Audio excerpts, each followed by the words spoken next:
Hello friends, it's Evelyn here and welcome back to the channel once again. As always, the most important thing first, a huge thank you to you all for continuing to support me. While I was creating this video, I hit 300 subscribers. I am even more overwhelmed than usual. A lot of whelming has been happening this week. I was planning to do a little comedy skit when I hit that all-important number. However, my body had other ideas, and this week my disabilities have really been trying to get the better of me. But as you can see from the smile on my face, they never do. Positive mental attitude, very, very important. I've also really been enjoying taking part in Me Made May. How about any of you? Have you been taking part in Me Made May? I have absolutely loved doing this, and it's been a great incentive and reason to get up every day, rifle through that Me Made wardrobe. There's Luna to the side there getting comfy, as always, and get something new out of my wardrobe that maybe I haven't worn for a while, or I haven't styled it in a way that Me Made May suggests. And I've really loved doing this. It's given me a reason to get up and put a little bit of makeup on to get myself looking and feeling better. I wish, to be honest, that we could have Me Made month every month. I love this challenge. It's the first year I've actually taken part in it, although I have followed it previously on previous years. And I can tell you something, I am hooked. I am going to be doing this every single year. Have you guys been doing it? Let me know in the comments below. You know how I love to get chatting with you all. But Evelyn, come on, I hear you say, what are we doing this week? Well, let me tell you without further ado, this week you are going to grab those bodice blocks. And if you haven't created one yet, you guessed it, a card up here. Get yourself to that video and make your very own bodice block from your own measurements. Then we are going to use it this week to create some vintage inspired casual t-shirts. Yes, while I have been really enjoying Me Made May, it's made me realise that I am in desperate dire need of casual basics for my wardrobe. So for the next fair few weeks, that is exactly what we are going to do here on the Evelyn Adore channel. We are going to use those blocks that you've hopefully created. If you haven't, links in the description box below, and we are going to create our very own spring to summer casual wardrobe. Yes, you heard it here first. Let's do it. So part one of creating that new wardrobe is this week's video. Come with me. Let's create some casual vintage tees. Was that all right, do you think? Yeah? Who knows? So let's kick things off by creating your basic jersey block. To begin, grab your pattern paper, marker pen and ruler together with your sleeve and bodice blocks. Your chosen fabric should be a stretch fabric today to create our casual vintage inspired t-shirts. I'm using these little mini versions of my blocks today just so that you can see and follow everything on screen. Looking first at our sleeve block, we aren't going to make any changes. Simply trace around your sleeve block and relabel it as your jersey sleeve block. Because we are using stretch fabrics, we are going to dispense with seam allowances to allow for the stretch fabrics to do their thing. Now for our bodice blocks. To create a simple no-darted jersey block, we're going to do some dart manipulation to close those darts. Starting with your front block, square lines through the centre of your darts, meeting at your apex point. Cut along those lines almost to the apex point, creating a hinge. Using this hinge, close the side dart like so, pivoting the fullness into the waist dart.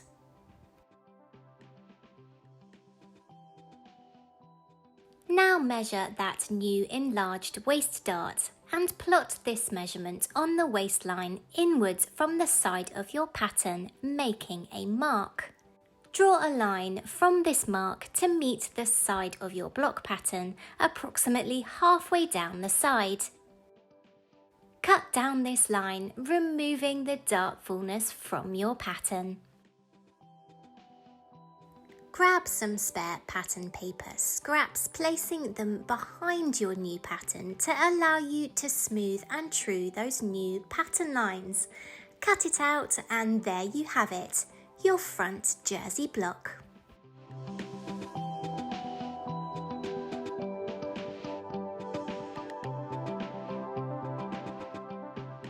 Moving on to the back, square a line from the tip of your dart to the pattern's side. Measure your dart and plot this measurement once again along the waistline inwards from the side, making a mark. From this mark, draw a line upwards to meet your squared line at the side of the pattern. Grabbing your scissors, yes, you guessed it, cut along that line, removing the fullness of that waist dart. Take some scrap paper and smooth out those lines. As I always say here on the channel, it's times like these that a curved ruler can prove very useful. And there is your jersey back bodice.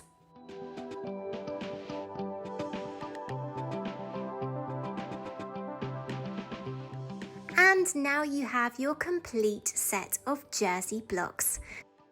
When using these blocks, the only additional allowance you need to make is anywhere you are going to hem the garment. For example, your armholes, neckline and bottom hem. So make sure to add those hem allowances either to your block patterns or, like I tend to do, when you cut out your garment. So let's get making some tees. The first one we are going to create is a boatneck tee. For this one, trace your original bodice block front and back because we are going to use some darts here. Starting with the front, square lines through the centre of the darts to the apex, cutting along them to create a hinge. Pivot the side dart fullness into the waist dart, effectively closing the side dart. Fill this new dart with some pattern paper and draw in your new dart legs to the same length as the original dart, like so.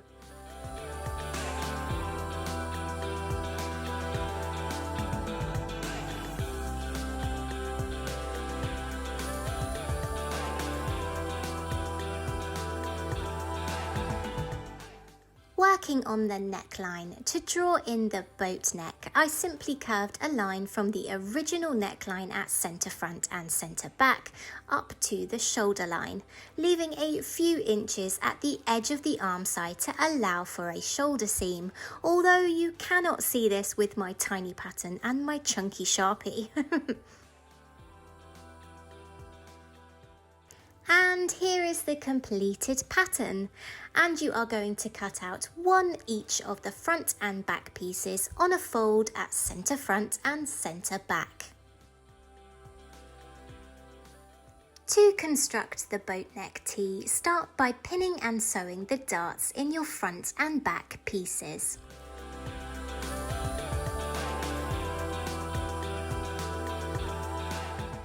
Now switching to a narrow zigzag on your machine to help retain stretch in your fabric. Fold over the seam allowances on your front and back necklines and top stitch them in place like so. Keeping with that zigzag stitch, join the bodice front and back together along the side and shoulder seams.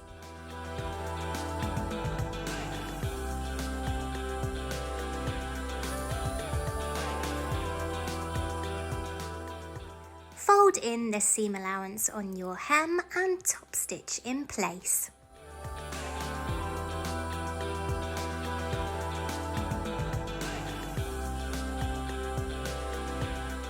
To finish your boat neck top, repeat this process with your armholes, folding the seam allowance inside and top stitching in place.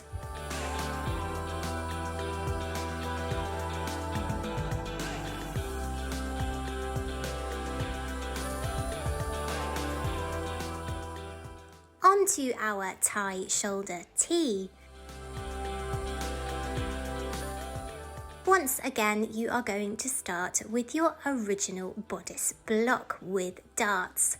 Starting with the front bodice block first, you are going to once again slash up the center of your darts to create a hinge, moving the side dart fullness to the waist dart.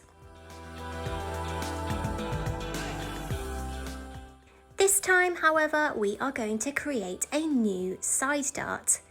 Make a mark halfway down the side seam and join this mark to the apex of your bust like so.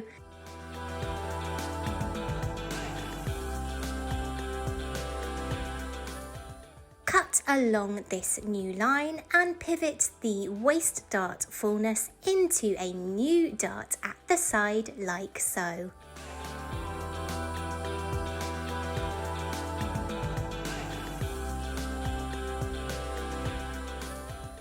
Grab some scrap pattern paper to fill that new dart and using your marker pen, smooth out your new pattern line. I tend to use a different colour marker pen when drawing in new style lines, just so I don't get confused when cutting out.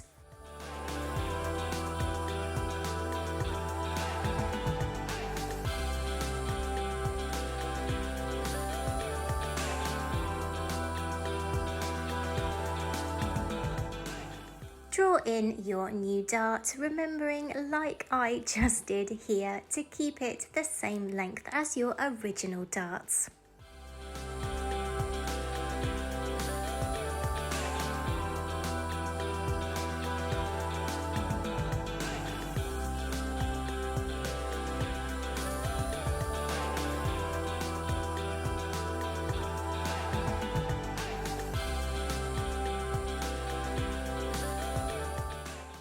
Now it's time to work on the neckline, beginning with the front. To start with, I'm coming in by approximately 2 inches either side of the shoulder seam and making marks. Next, mark along your centre front where you want your neckline to finish. I find that a good way to find this out is to take your tape measure between your apex points and decide how low you want your neckline to be. Draw a line joining this point to the first point at the shoulder like so. Next, join the second shoulder mark to the arm side like so, using a curved line, and a French curve can come in really handy here. Now our front pattern is finished, let's move on to the back. Repeat the shoulder line adaptation by coming in approximately 2 inches on either side and making marks. Once again, decide how low you want your back neckline to be and then join this mark to the first mark at the shoulder, then joining the second mark on the shoulder to the arm side with a curved line once more.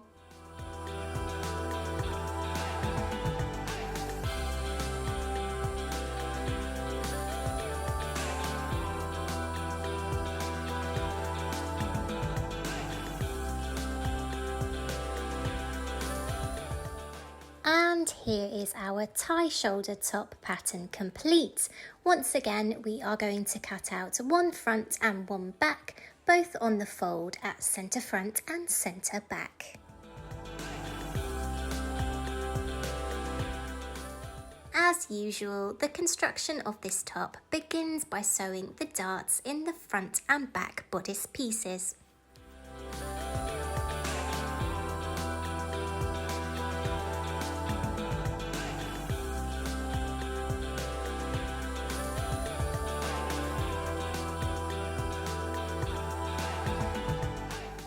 Next, I am going to top stitch the hem allowances on the necklines in place.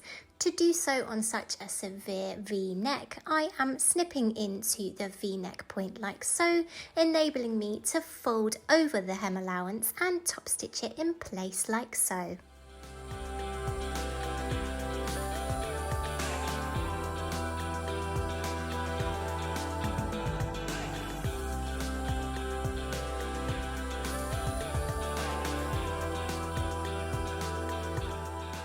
Placing my bodice back and bodice front pieces right side together, I am then sewing the side seams and the shoulder seams together with a narrow zigzag to retain the stretch in the fabric.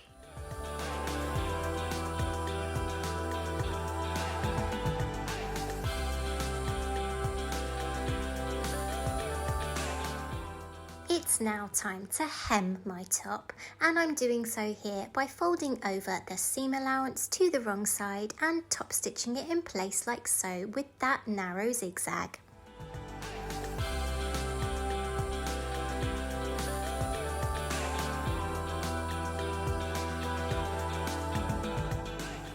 Repeat this process to finish your armholes, folding the seam allowance inwards and top stitching in place.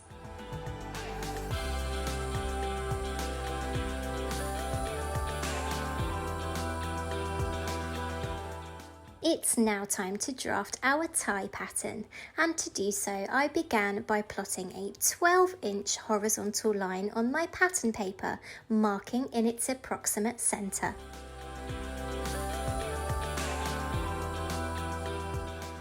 I then made a mark 1 inch above and 1 inch below this centre point. I then began drafting what I wanted my tie to look like, grabbing my marker pen when finally finished with my design.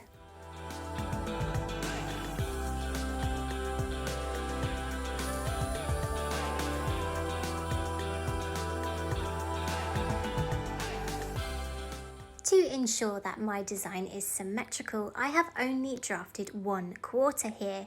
I am then going to cut out this quarter and, folding along that centre line, use it to trace my design onto the other half of my pattern like so.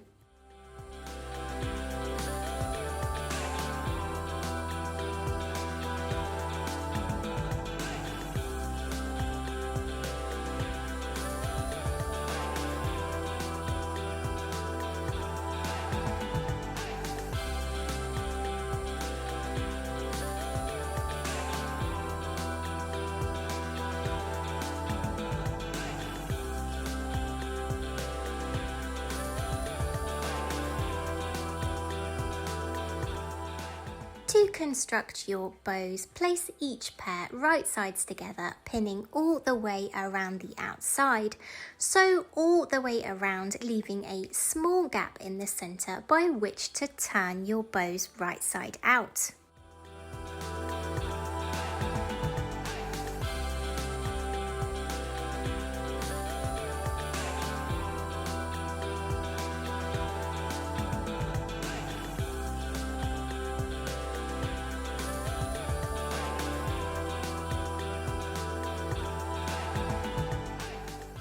Taking your scissors, trim your seam allowance down, clipping into the curves of your tie so that when you turn it out the right way, you get a nice, crisp, clean edge.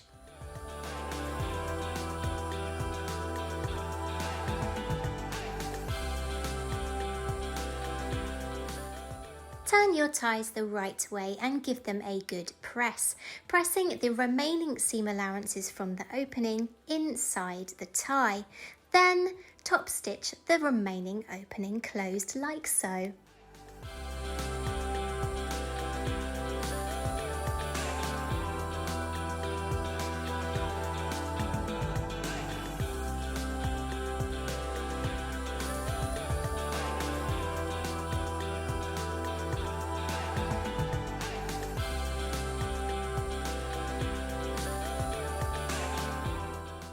To draft a pattern for our scoop neck tee, trace your jersey block, sleeve and bodice patterns. Beginning by drafting my front scoop neckline, I simply came in from the shoulder inner edge by 1.5 inches and curved this line down to meet the centre front. You can decide exactly how you want your scoop to look. It can be a higher neckline or a lower neckline. It's absolutely up to you with these style lines. Placing my front and back pattern pieces together at the shoulder seam, I am able to continue this neckline curve across the back of my back bodice piece. This also ensures that my shoulder seams will match on my front and back patterns. Moving on to the sleeve, we are going to create a cap sleeve for this top. To do so, simply trace the cap portion of your sleeve block like so. To create our cap sleeve, we are going to use a technique called slash and spread. Draw a line in the approximate centre of your little cap sleeve pattern and 2 diagonal lines either side of this central line. Then cut along these lines to nearly the top of your cap sleeve, creating 2 little hinges. Grab some spare pattern paper and place your hinged pattern piece on top, spreading the hinges apart to allow you to create a pattern piece of greater volume.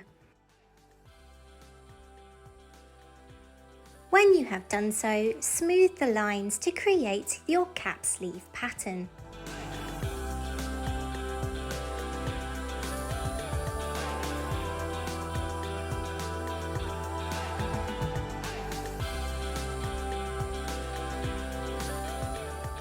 Currently, our scoop neck top pattern is waist length, just like our previous 2 tees. However, you could decide to shorten the pattern to create a cropped version, but today we are going to learn how to lengthen it. These tops tend to be more versatile when they are hip length, meaning that you can put them over trousers or tuck them in to create a really nice waistline silhouette. Starting with our front bodice, we are going to place some additional pattern paper underneath the bottom of our pattern piece, taping it in place.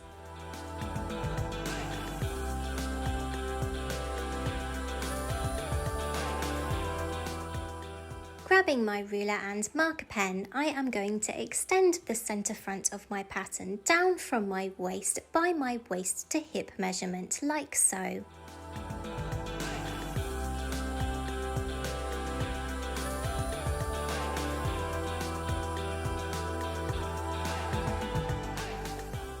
I am then going to square across from this line, plotting 1/4 of my hip measurement.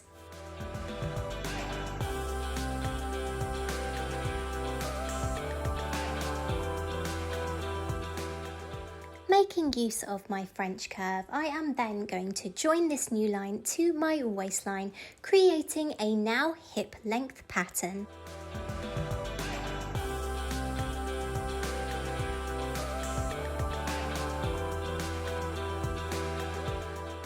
Now repeat the same process with the back bodice piece.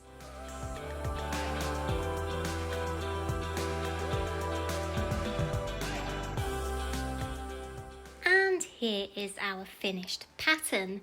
Because this pattern doesn't have any darts, it comes together really nice and quickly.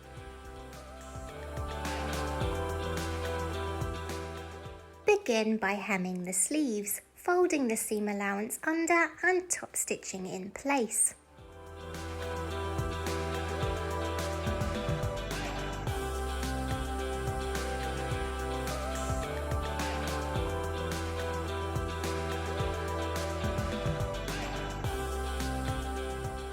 Do the same with the back and front necklines, keeping that zigzag stitch going to retain the stretch.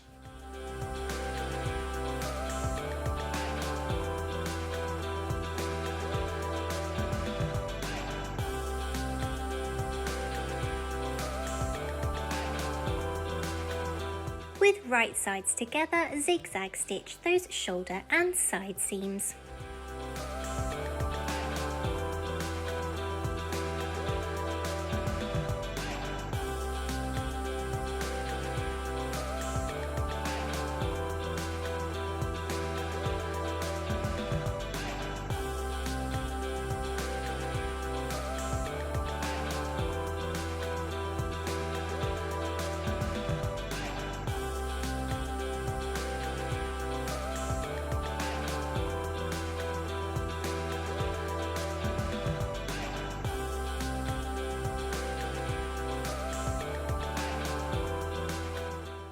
Then it's time to insert your cap sleeves, pinning them all around the top of the arm side before zigzagging them in place.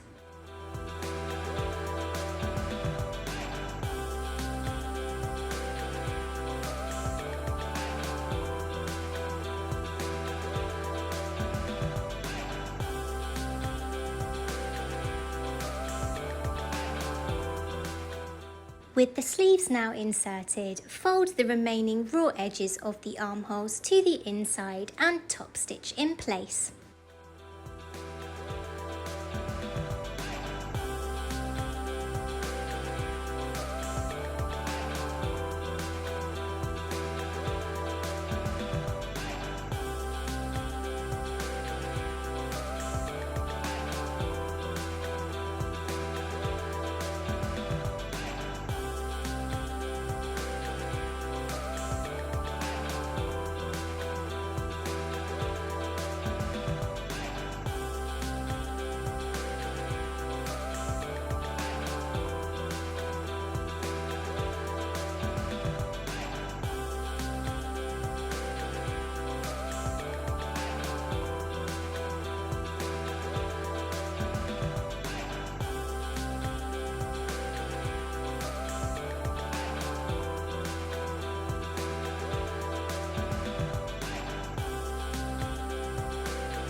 So there you have it. You've used your bodice block to create the very first part of your new spring summer casual wardrobe. I hope you love these vintage tees as much as I do, and I have to say I've already worn them a lot. They've already been washed several times, so I know that I need to get making some more. So I really hope you enjoyed the first part of creating this casual wardrobe, and broken record time, get yourself making those blocks. Get yourself a trouser block made, a bodice block made, a sleeve block made, and a skirt block made, because we are going to be using all of those coming up soon to finish this casual capsule wardrobe. Wow, that's a tongue twister. I hope you enjoyed this week's video, but until next week, take care. Bye bye. Was that weird? Might have been. Oh well. What is going on with my bangs? Am I allowed to call them bangs if I'm British? I am, aren't I? I don't have to say fringe. Meh.